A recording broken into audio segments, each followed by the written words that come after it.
Hey guys, in this video, I will show you how to pay on Temu with SadaPay. All right, let's begin. First, open the Temu app or website and add your desired items to the cart.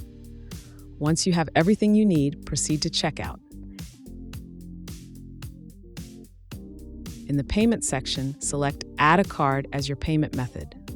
Next, open your SadaPay app and navigate to the card section.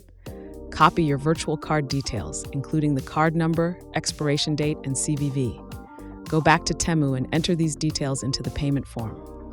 If you want to save this card for future purchases, check the option to remember the card details. Double-check all information for accuracy, then click to confirm and complete your payment. You should receive a confirmation from both Temu and SadaPay once the transaction is processed. So that's basically how you can pay on Temu with SadaPay. And that's it for this video. If you find this helpful, consider subscribing and giving this a big thumbs up. Thanks.